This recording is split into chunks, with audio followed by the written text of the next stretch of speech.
Hello, today we're going to talk about how to design a chronological ladder and flexible coverage options. I'm Ava Butsu. I've been advising yearbook for 22 years at Grand Blanc High School in Michigan. I'm a lifelong cat lover and I'm a sucker for monochromatic cats. Let's start by looking at a traditional ladder where we plan out everything that's going to be covered in the yearbook, but we divide it into compartmentalized aspects of school and life outside of school. Sections of the yearbook are indicated by the divider pages. Traditionally, a ladder like this will have a student life section, a sports section, a club section, and an academic section. Underneath each of these dividers, there'll be a list of, for example, all of the departments in the school, all of the clubs, all of the sports, and then a list of topics that we want to cover for student life. When we look at the features of a chronological yearbook, we're still going to be dividing our yearbook into sections, and we're still going to be planning out what's happening on each spread. But this time we're going to separate the sections into time-based sections, and we'll integrate school, extracurricular, sports, and student life stories into those sections.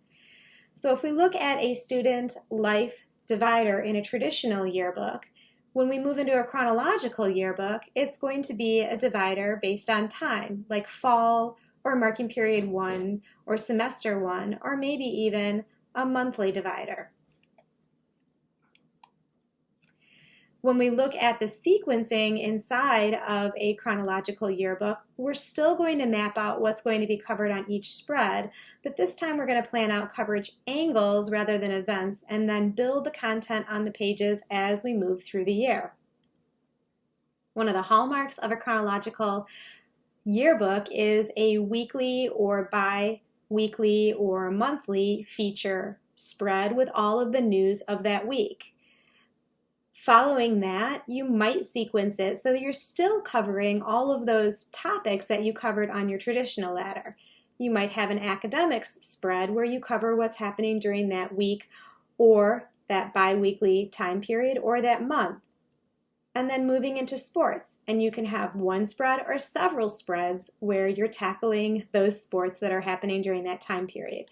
The same thing goes for clubs, and this is really wonderful when we know that there are certain months where clubs are not meeting and not producing any kind of topical content for us.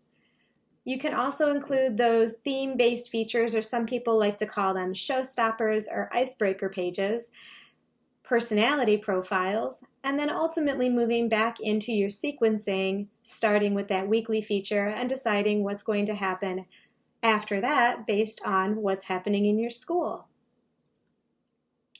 So how do we cover all of these types of stories onto a single spread? Well, this is a weekly spread, and we start out with the dominant story. This is generally the most important event of the week, or the one that needs the most real estate in order to cover it with photos and the types of storytelling that make sense of the photos. We can move into some smaller stories for maybe less significant moments of the week or the month. So if we look down here on the lower left, there's a small story about Netflix and something that was trending with that. On the top right, we have a poll, a different type of a story, and it's focused on dark mode that Apple released during that week. We can also be looking at things that are trending on social media, and so in this case, Fortnite or a video game story. On the right side, there's a whole book thematic link for a more cohesive look throughout the yearbook. And this is going to be a module that's designed to look exactly the same way. It may move to a different space on the spreads as we move through the yearbook, but because it's visually designed to look the same, it helps to provide a more cohesive look.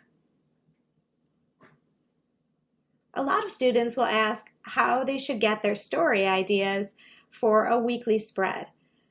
So looking for events and personalities at school is something they're already doing, but strongly encouraging students to look for happenings on social media and things that maybe we're seeing on our feeds that pertain to our school, our community, and the world are a great way to get story ideas.